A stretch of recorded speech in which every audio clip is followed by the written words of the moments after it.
Right now on VFNtv, President Trump speaks at an NRA convention about the Second Amendment. This hadn't happened since President Ronald Reagan. Also, we're going to look at what would Jesus do? What would Jesus say about the Second Amendment? This and so much more right now on VFNtv.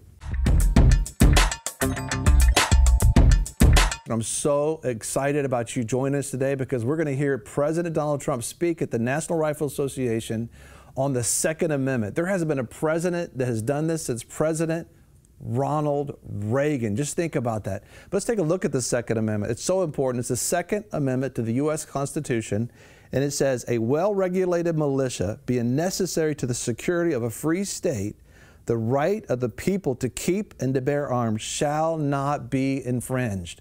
This is so important because the government shouldn't do anything, any laws whatsoever that infringes our rights to be able to actually have an arm, weapons and those type of things, to be able to defend ourselves in self-defense, defend our homes, to be able to stand up. And without having these things, we don't have a free state. Free state's what they're talking about. Well, this is so exciting to be able to go there. But the question we want to ask ourselves as Christians, what would Jesus do? What would Jesus say about this? As a matter of fact, I want you to see this particular scripture. This scripture is Luke 22, 35 through 36, and this is Jesus talking to his disciples. This is what he said. He said, when I sent you out with your purse, without your purse and without your bags, without your sandals, you didn't lack anything, did you? And they said, no, we didn't. We didn't lack anything. Then he said to them, he says, but now, if you have a purse, take it. If you have a bag, take it. If you don't have a sword, which would be the weapon of that day, if you don't have the sword, he says, sell your cloak and buy one. So it's not wrong to be armed.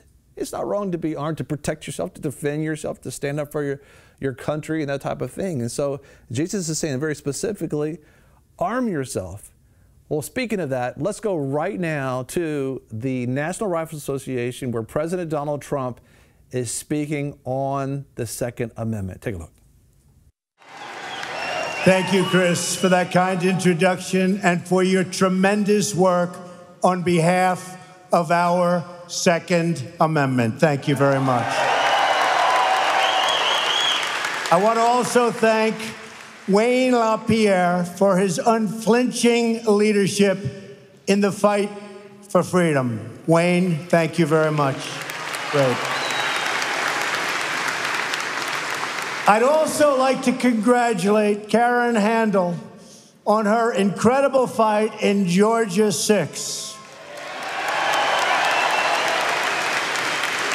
The election takes place on June 20th. And by the way, on primaries, let's not have 11 Republicans running for the same position again. It's too nerve-shattering. She's totally for the NRA, and she's totally for the Second Amendment, so get out and vote. She's running against someone who's going to raise your taxes to the sky, destroy your health care, and he's for open borders, lots of crime, and he's not even able to vote in the district that he's running in. Other than that, I think he's doing a fantastic job, right? So get out and vote for Karen. Also, my friend, he's become a friend because there's nobody that does it like Lee Greenwood. Wow.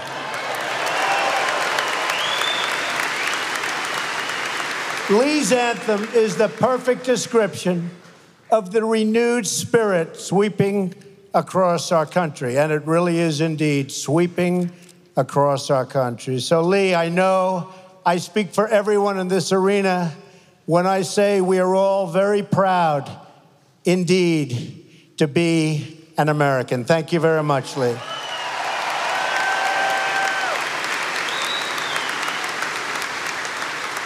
No one was more proud to be American than the beloved patriot, and you know who I'm talking about.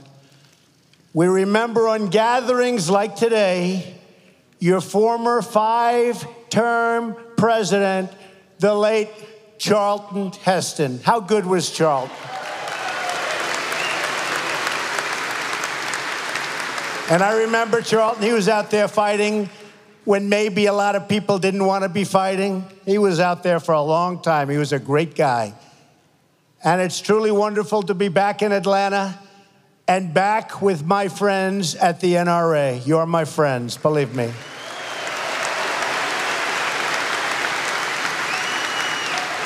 Perhaps some of you remember the last time we were all together. Remember that? We had a big crowd then, too, so we knew something was happening.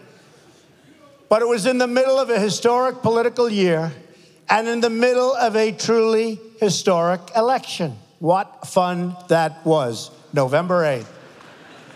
Wasn't that a great evening? Do you remember that evening? Remember that? Remember they were saying, we have breaking news. Donald Trump has won the state of Michigan. They go, Michigan, how did that happen? Donald Trump has won the state of Wisconsin. Whoa.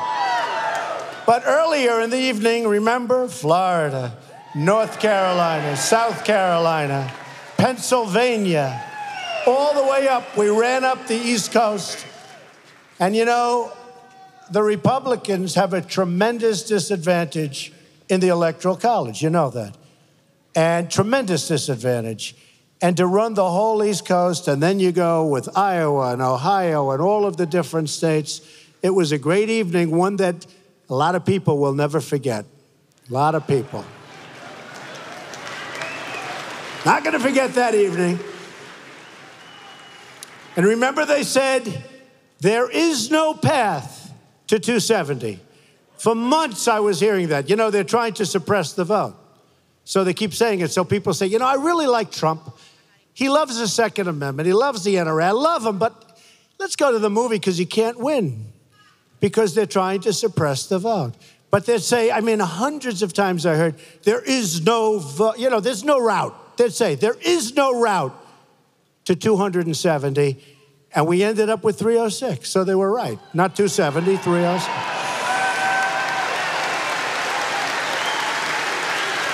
That was some evening. Big sports fans said that was the single most exciting event they've ever seen. That includes Super Bowls and World Series and boxing matches. That was an exciting evening for all of us, and it meant a lot.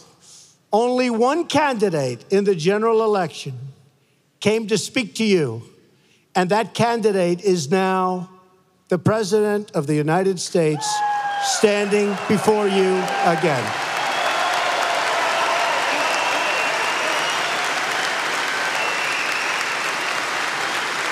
I have a feeling that in the next election, you're going to be swamped with candidates, but you're not going to be wasting your time. You'll have plenty of those Democrats coming over, and you're going to say, no, sir, no, thank you. No, ma'am, perhaps, ma'am. It may be Pocahontas. Remember that.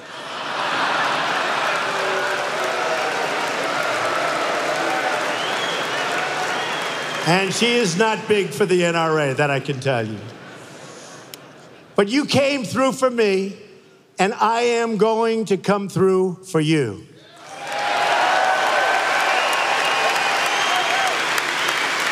I was proud to receive the NRA's earliest endorsement in the history of the organization. And today I am also proud to be the first sitting president to address the NRA Leadership Forum since our wonderful Ronald Reagan in 1983.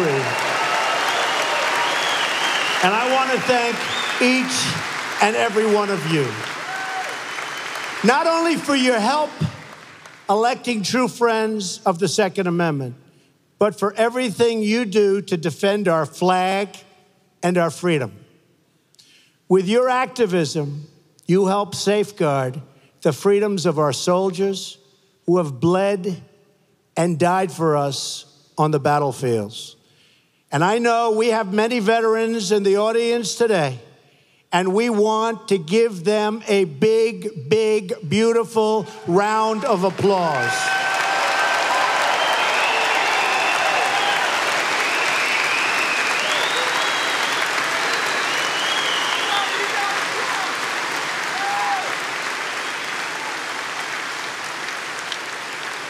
And like I promised, we are doing a really top job already.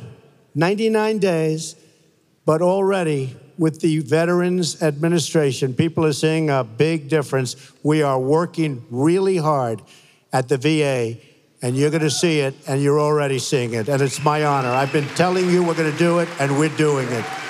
Thank you.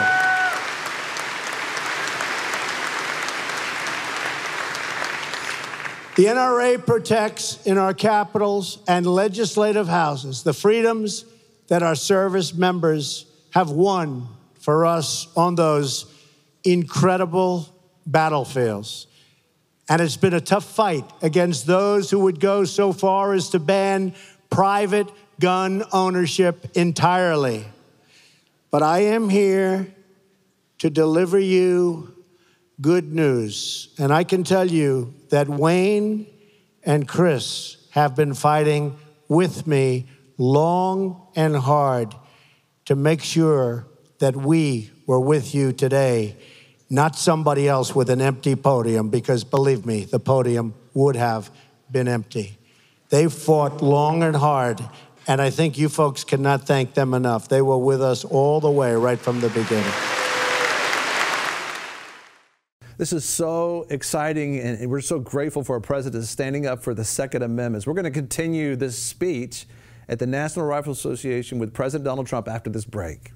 Welcome back. We are going to go right back to the speech. President Trump is speaking at the National Rifle Association. Remember, this hasn't happened since President Ronald Reagan. As a matter of fact, let's join him now. But we have news that you've been waiting for a long time. The 8-year assault on your Second Amendment freedoms has come to a crashing end.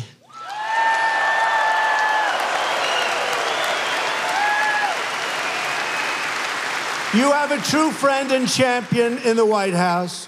No longer will federal agencies be coming after law-abiding gun owners. No longer will the government be trying to undermine your rights and your freedoms as Americans.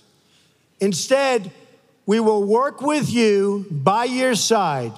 We will work with the NRA to promote responsible gun ownership, to protect our wonderful hunters and their access to the very beautiful outdoors. You met my son. I can tell you both sons, they love the outdoors. Frankly, I think they love the outdoors more than they love by a long shot Fifth Avenue, but that's okay.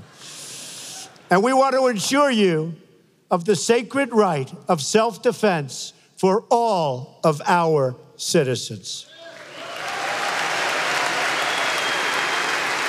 When I spoke to this forum last year, our nation was still mourning the loss of a giant, a great defender of the Constitution, Justice Antonin Scalia.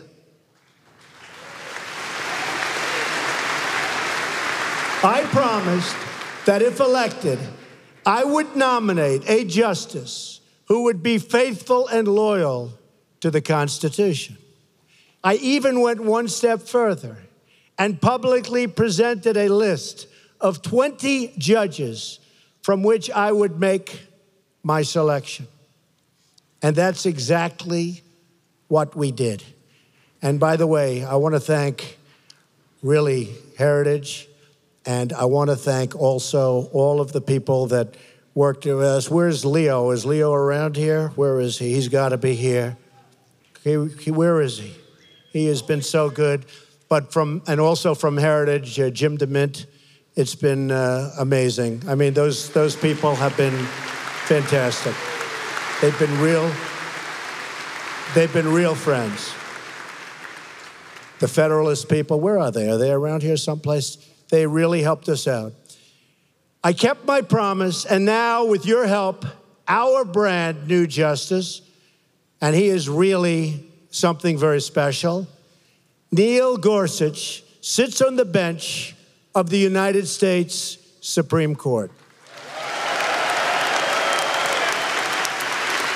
For the first time in the modern political era, We have confirmed a new justice in the first 100 days.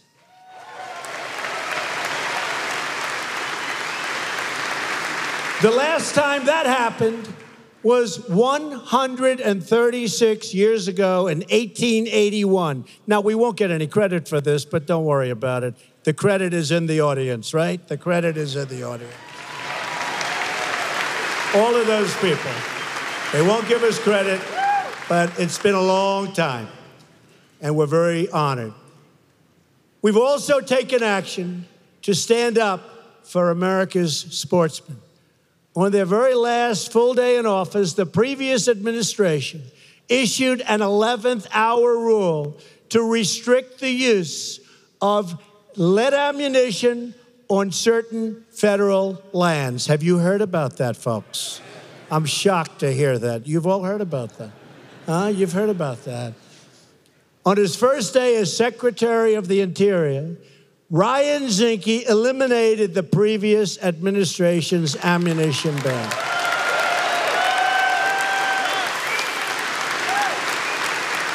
He's going to be great. Ryan's going to be great. We have also moved very quickly to restore something gun owners care about very, very much. It's called the rule of law. We have made clear that our administration will always stand with the incredible men and women of law enforcement. In fact, countless members of law enforcement are also members of the NRA because our police know that responsible gun ownership saves lives and that the right of self-defense is essential to public safety. Do we all agree with that?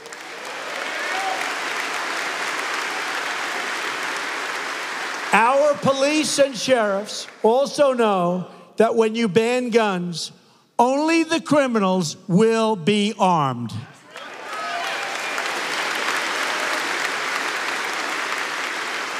For too long, Washington has gone after law-abiding gun owners while making life easier for criminals, drug dealers, traffickers, and gang members. MS-13, you know about MS-13?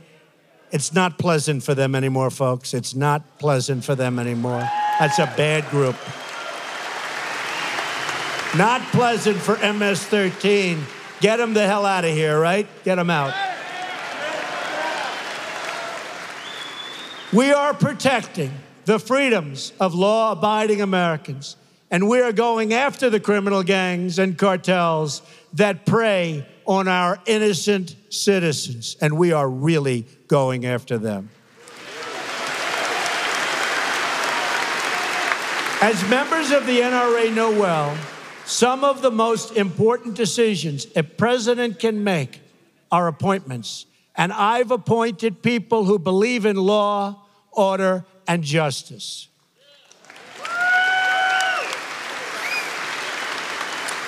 That is why I have selected as your Attorney General, number one, a really fine person, a really good man, a man who has spent his entire career fighting crime, supporting the police, and defending the Second Amendment. For the first time in a long time, you have a pro-Second Amendment, tough on crime Attorney General, and his name is Jeff Sessions.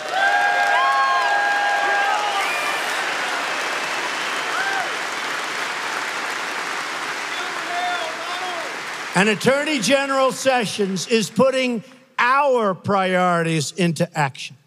He's going after the drug dealers who are peddling their poison all over our streets and destroying our youth.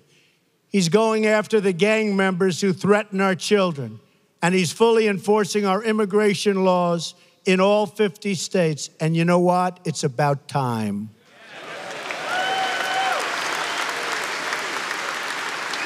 Heading up the effort to secure America's borders is a great military general, a man of action, Homeland Security Director John Kelly.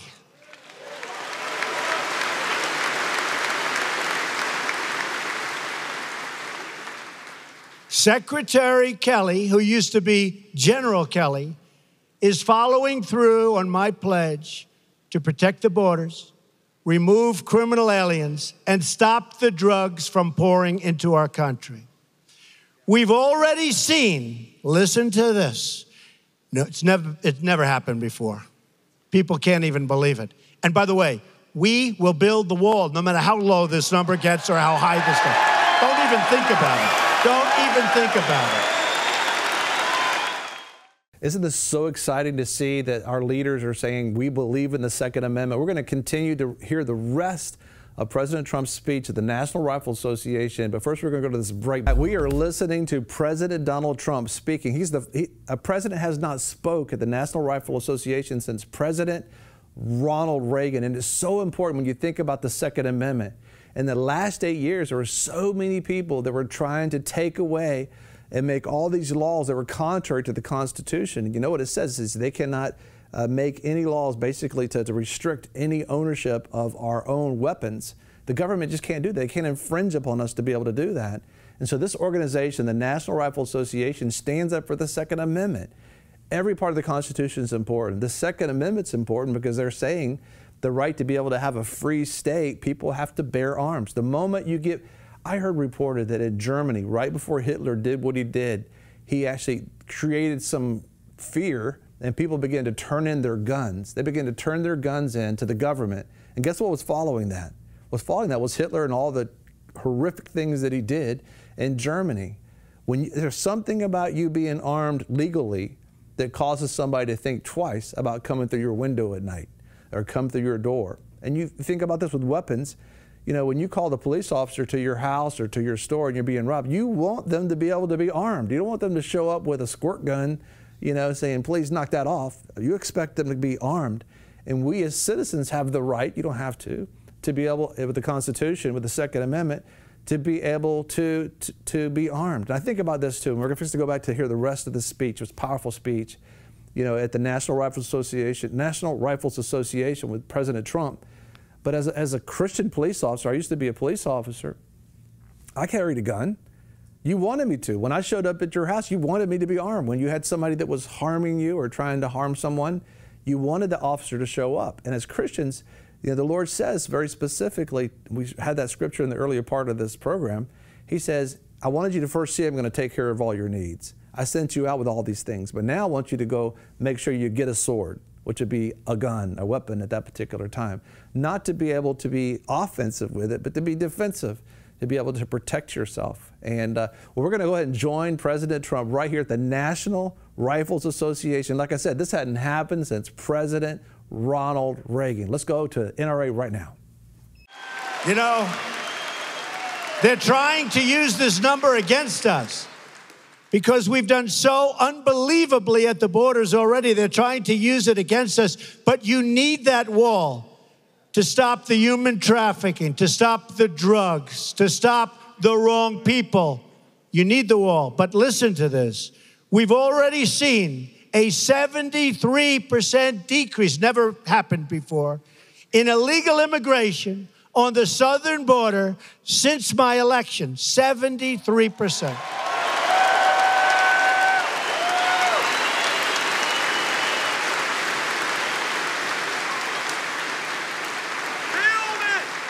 You see what they're doing, right? So why do you need a wall? We need a wall. Build the wall. We'll build the wall. Don't even think about it. Don't even think about it. Don't even think about it. That's an easy one. We're going to build the wall. We need the wall. I said to General Kelly, how important is it? He said, very important. It's that final element. We need the wall. And it's a wall in certain areas, obviously where you have these massive physical structures you don't need, and we have certain big rivers and all, but we need a wall, and we're going to get that wall. And the world is getting the message. They know that our border is no longer open to illegal immigration, and that if they try to break in, you'll be caught and you'll be returned to your home. You're not staying any longer.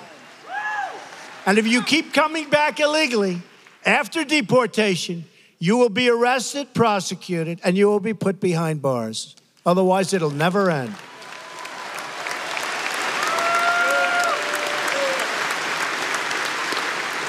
Let's also remember that immigration security is national security.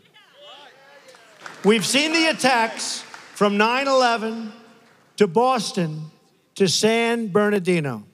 Hundreds of individuals from other countries have been charged with terrorism-related offenses in the United States. We spend billions and billions of dollars on security all over the world, but then we allow radical Islamic terrorists to enter right through our front door. That's not going to happen anymore.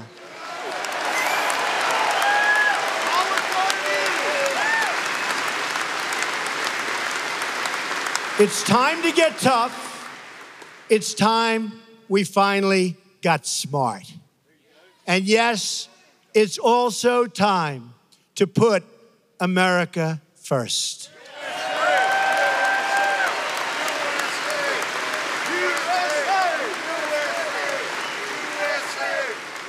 And perhaps I see all of those beautiful red and white hats.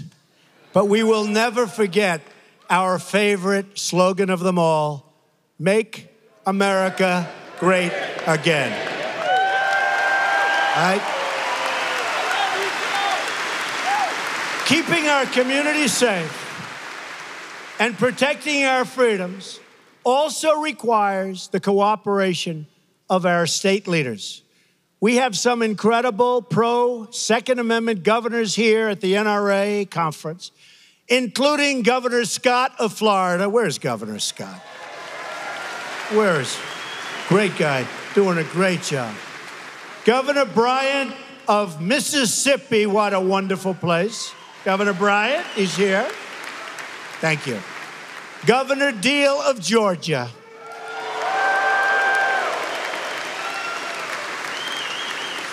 And we're also joined by two people that, well, one I loved right from the beginning.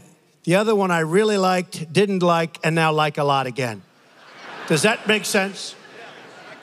Senator David Perdue, he was from the beginning. And Senator Ted Cruz, like, dislike, like. Where are they? Good guys. Good guys, smart cookies. Each of these leaders knows that public officials must serve under the Constitution, not above it.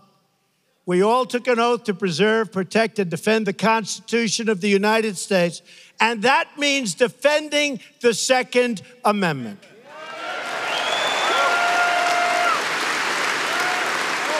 So let me make a simple promise to every one of the freedom-loving Americans in the audience today. As your president, I will never, ever infringe on the right of the people to keep and bear arms. Never, ever.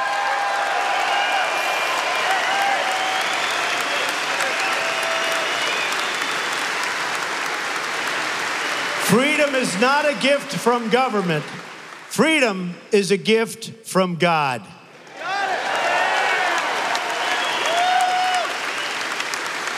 It was this conviction that stirred the heart of a great American patriot.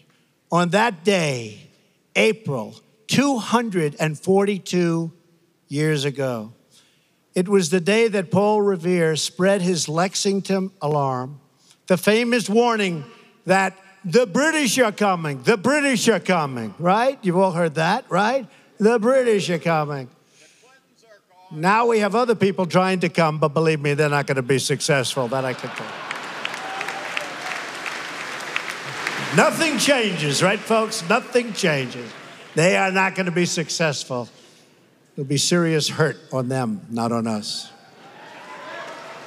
Next came the shot, heard round the world, and then a ragtag army of God-fearing farmers, frontiersmen, shopkeepers, merchants that stood up to the most powerful army at that time on earth, the most powerful army on earth.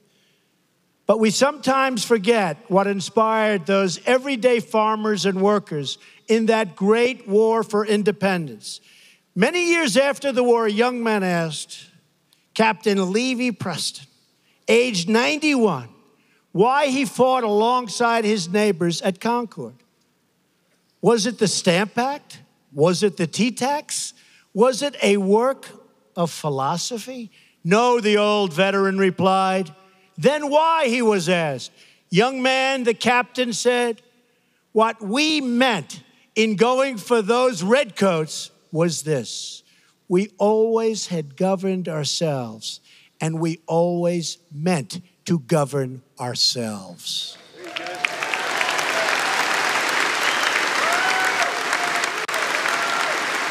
Captain Preston's words are a reminder of what this organization and my administration are all about.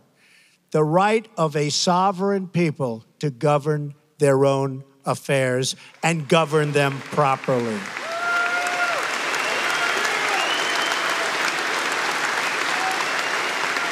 We don't want any longer to be ruled by the bureaucrats in Washington or in any other country for that matter.